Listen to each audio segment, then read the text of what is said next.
The Arctic and the Antarctic play the role of kind of like an air conditioner for the Earth systems. They're cold, they have a lot of ice, they reflect a lot of the solar energy, so they stay colder than they otherwise would. They're more sensitive to climate change, and therefore they're the regions that we see the biggest effects of climate change so far and the biggest effects of warming. They're kind of the canary in a coal mine of global warming. This year's Arctic sea ice minimum is in about the top 10 of the lowest that we've seen in the last 3.5 decades. As the global temperature has increased, the temperatures in the Arctic, especially in the past decade, have increased by about 2 to 3 times the global average. And so what's happening is temperatures increase, ice melts. Well, this year in the Antarctic we've seen a pretty spectacular maximum extent. The Antarctic sea ice has expanded beyond anything we'd seen before and set a new record. The increase that we're seeing in the Antarctic extent is a little bit of a mystery. We're seeing overall temperatures warming around the globe, so you would expect to see ice loss. Some people have looked at the Antarctic increasing trend and used that to suggest that global warming isn't happening, or that the increase in the Antarctic is offsetting the decrease in the Arctic. And that's simply not true. If you look at just simply the magnitudes of the changes we're seeing, in the wintertime the Arctic is decreasing about twice as fast as what the Antarctic is increasing. It's important to look at the relationship between the Arctic and the Antarctic, because studying those gives us an indication of what changes we're going to see around the rest of the globe in the future. I mean, listen to the dogma. What are these guys saying, these supposed scientists? He admits that the Antarctic is cooling, and yet he said, oh, that doesn't refute global warming. Hey, hello, how can you have global warming when the globe is not warming? Only part of it's warming. So that's just a red flag to anyone who believes in real science. This is pseudoscience, it's cargo cult science. Feynman warned about this, how not to fool yourself. These guys need to watch that, and they've got to have a bit of integrity and not push this CO2 nonsense when it's obviously failed. I mean, the hypothesis is tripe. It's been disproven in a dozen different ways. It's very interesting that these two dogmatists, Kurtz and Meier, work for NASA at the Goddard Space Flight Center. Now notice that. Remember, Obama stripped NASA of all its space flight money and pumped it full of climate change CO2 money. So if you want to remain as a scientist at all in NASA, you basically have to start pumping out this CO2 tripe. You have to adhere to the dogma. Otherwise, your mortgage doesn't get paid. Your kids' school fees don't get paid. You're out of work. You're out of work, simple as that. So they're doing all kinds of somersaults to explain how the Antarctic is cooling and the Arctic is warming. How come they're going in opposite directions when all the CO2 hypothesis predicts and all the models predict that the Arctic and Antarctic must both be warming at the same time, which is not happening, no matter how much they bullshit. So they're deluded. They call it an Antarctic mystery.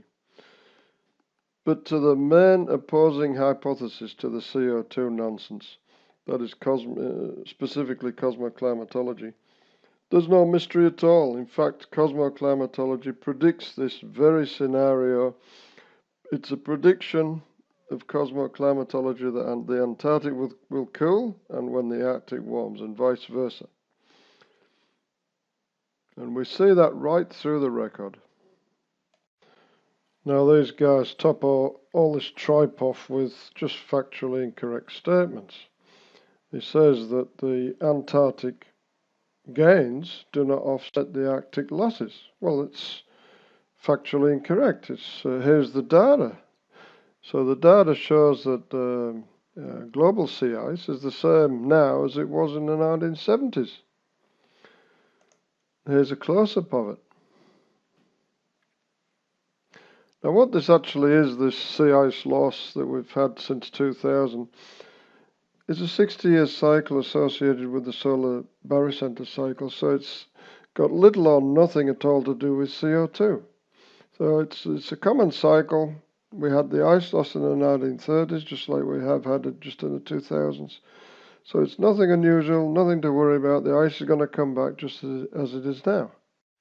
Okay, I'm just going to add a couple more papers here from Norway and from Russia, just to add weight to my argument that the recent changes we've seen, the warming in the Arctic, is nothing unusual, and it's not driven by the rise of atmospheric CO2 concentrations. And just for good measure, I'll throw in a couple about Antarctica, which show that Antarctica is gaining both sea ice and land ice, and that Antarctica has been cooling since 1966. Because I mentioned the 60-year solar cycle, which is very prominent in our climate system, although it's not recognised by the IPCC. You can see quite clearly here in the CAGW 3 temperature record, which spans 1850 to 2014. They stopped using it in 2014 because the CAGW 4 had higher temperatures, because they were worried about the pores. Anyway, you can see it quite clearly here, 61 year actually it is, solar barycenter cycle, which is actually Yoshimura Gleisberg cycle. And there's a lot in the literature about it as well. I just put one representative paper here from Velasco and Mendoza, published in 2007. How they found this 60-year cycle was by using the isotope, identifying the isotope beryllium-10 and plotting a time series, because it's a cosmogenic isotope, so it relates to solar activity.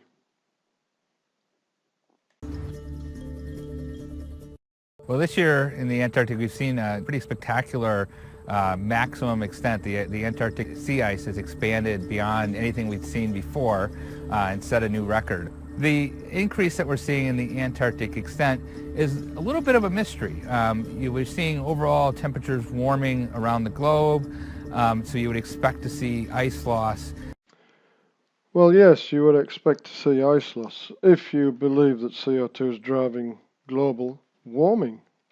But of course, if you're Henrik Svensmark or Neershviv or Weiser, cooling Antarctic, warming Arctic, and vice versa, switching over every few decades. It's predicted by the hypothesis, and it's nothing strange, and it's not a mystery.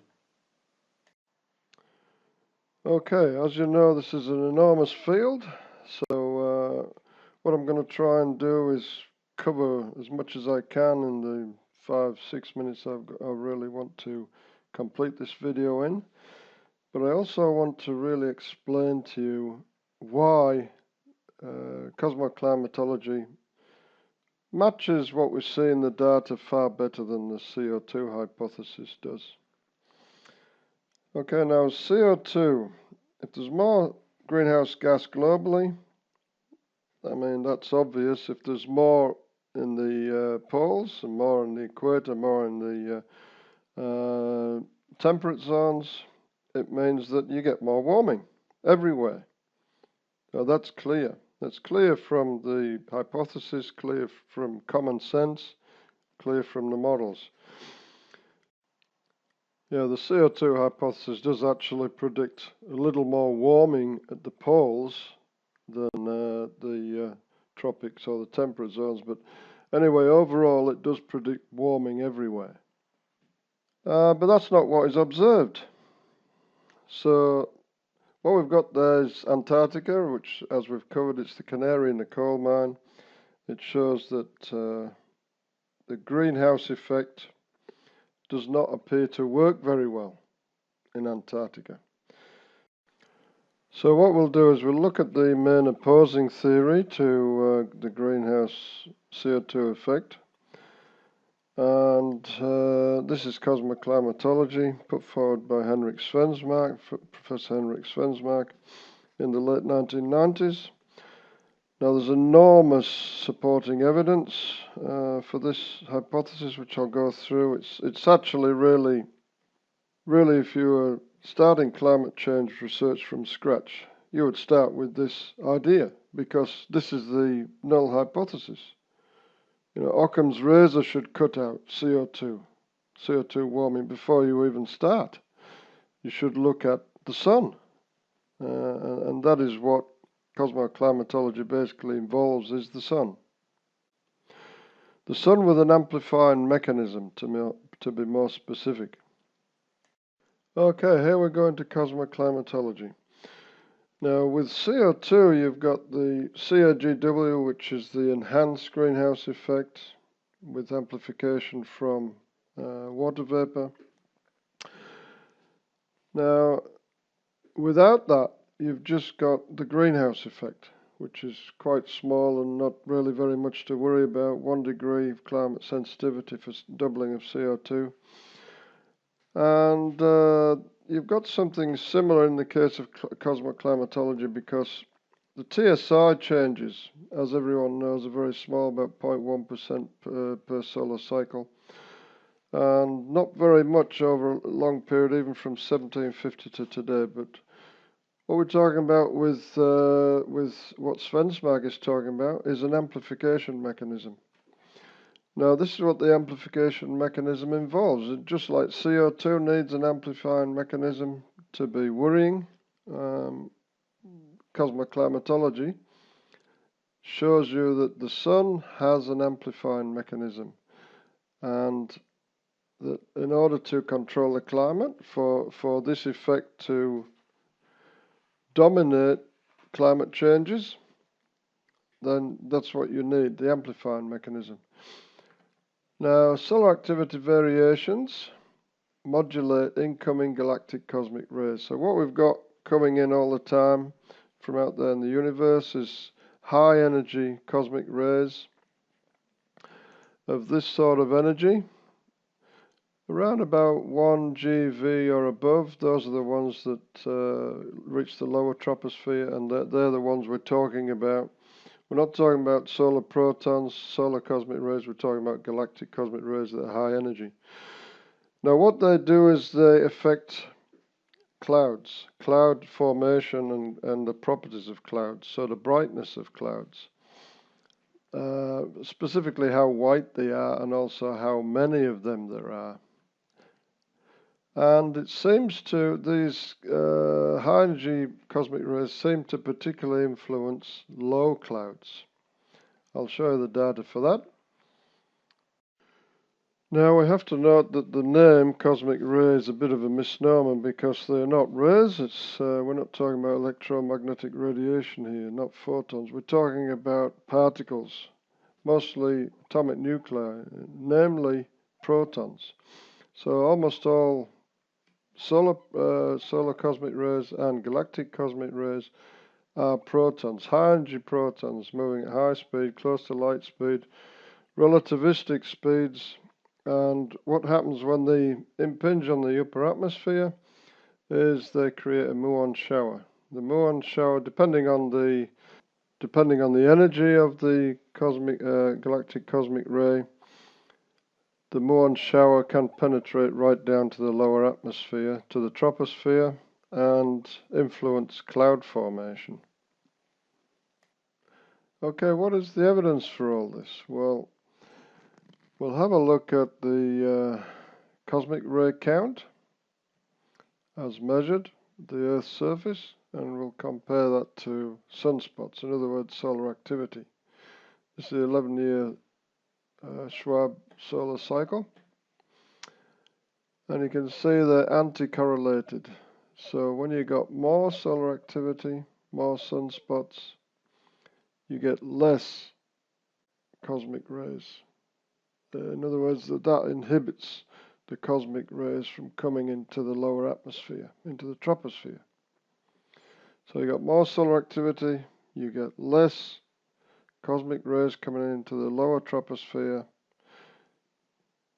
so you get less cloud formation. In other words, it's a mechanism, an amplifying mechanism. You got less clouds in the lower troposphere, you get more warming. We can also go back into history and we can look at the proxy records for temperature, which is oxygen 18, and we can compare that to the solar activity proxy, which is carbon 14, an isotope of carbon. And they make an almost perfect correlation, as you can see there. There's no doubt that climate is affected and that temperature on the Earth's surface is affected by the cosmic ray flux. Here's the carbon 14 record of the last 1,000 years, which again is a proxy record. I mean, it's not fraudulent like the hockey stick. This is real science here we're talking about. It shows all the climatic changes that are well known over the last 1,000 years. The medieval maximum, the Spora minimum, the Maunder minimum, and we've got the Dalton minimum in there, you'll see about 1850, and we've got the modern maximum where the sun has reached the highest solar activity that we've had for the last 11,000 years. I'll show you a paper related to that. And all these climate changes were clearly driven by changes in solar activity.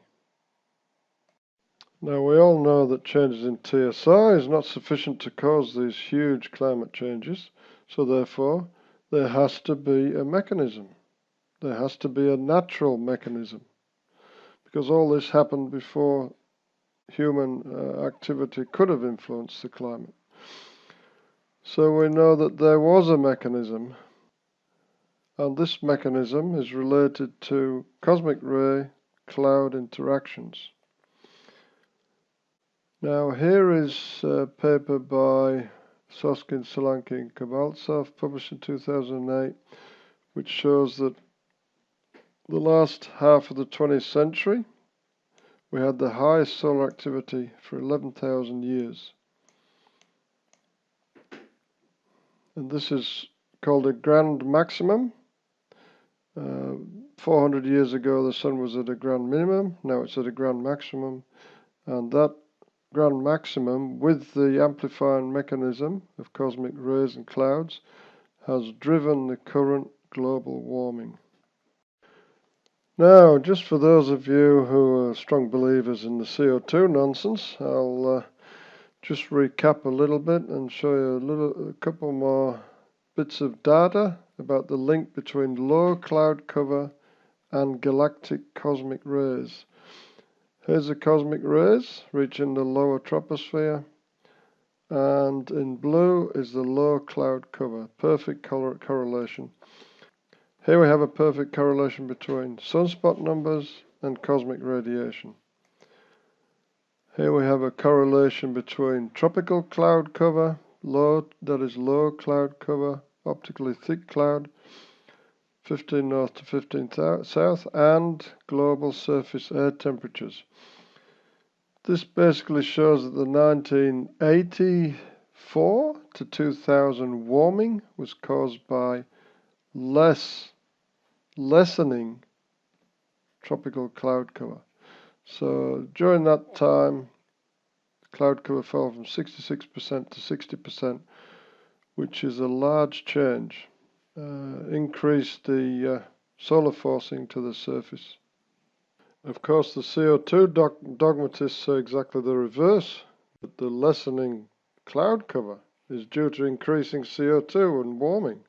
So the mixing up causing effect, they've got it backwards. Now, as we all know, the IPCC totally ignore the sun. All they count is a little bit of TSI and ignore everything else, because of course there's no money available to research solar activity in relation to the climate. Only CO2 is funded. 100% CO2 is funded. The IPCC only acknowledges one solar cycle. It says there's only one known solar cycle, the 11-year Schwab. In reality, these are the known solar cycles, all from the literature. Of course, when you're totally blinded like this, how can you do science properly? Now, as I said before, all I can do is skim through climate here, but climate is very, very complicated, as you know, but high clouds generally warm the planet, low clouds generally cool the planet by reflecting shortwave solar radiation. Now, what are all these cycles I've put up there?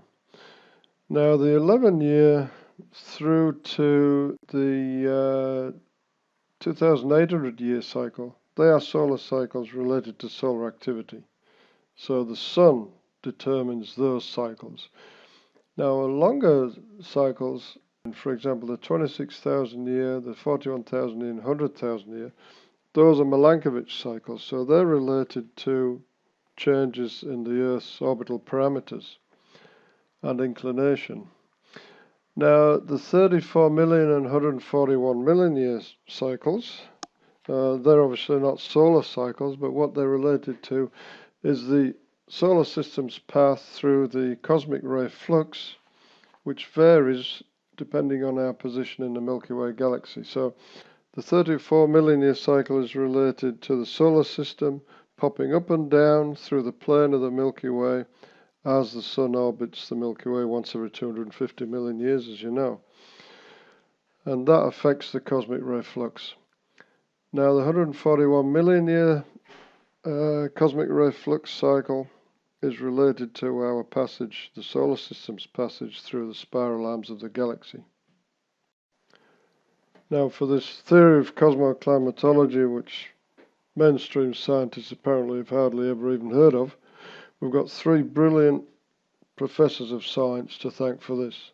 Nisha Viv is the first one, who's an astrophysicist working on long-scale climate cycles. Jan Weiser of Canada is another brilliant professor. He works with brachiopods. He uses brachiopods to reconstruct the tropical temperature record from hundreds of millions of years ago. And of course, here we've got Henrik Svensmark, who is working here with Pedersen on their cloud chamber in Copenhagen. It took them years to raise this tiny amount of money required to carry out this experiment. It's incredible how non-CO2 research is just not funded. Here's the result of Svensmark's cloud chamber, which basically shows that nucleation can occur in the atmosphere caused by cosmic ray interactions. So eventually you could see aerosols forming and so clouds. Okay, let's get back to the Antarctic. Now, global circulation models forced by carbon dioxide, as they all are, show that both poles should warm far more than tropical regions. There's various technical reasons for that, which I won't go into right now, but you can consult the paper by Polyakov et al. In 2002b if you want to find out all about that. But that's not what's seen in the data. Antarctica cools when the rest of the planet warms, and vice versa. You can see the paper by Ingelsson et al. 2003. Now the question we want to answer here is why? Why does this happen? Why does it totally contradict the CO2 hypothesis? Why has it invalidated the enhanced CO2 hypothesis, which it has invalidated it completely? Now, what the CO2 guys have done basically since the 1980s is screwed up cause and effect. CO2 is not a cause, it's an effect. So what causes CO2 to change is temperature changes on Earth. And CO2 doesn't drive anything, it doesn't drive the climate. Changes in cloud cover and properties cause changes in global temperatures. So, in effect, the clouds are driving climate changes. And what's driving the cloud changes is solar activity changes through the GCR link, which we've already looked at extensively. Now, what it boils down to in the case of Antarctica is albedo. Antarctica is the whitest surface on Earth, far whiter than the Arctic and whiter than clouds, any clouds. So when you've got cloudiness over Antarctica, that actually warms the surface, doesn't cool it like it does in the rest of the planet. Now, what you've got actually is a climatic seesaw Anything south of 60 degrees south will seesaw with anything north of 60 degrees south. And this is seen in a lot of the literature, in a lot of the data.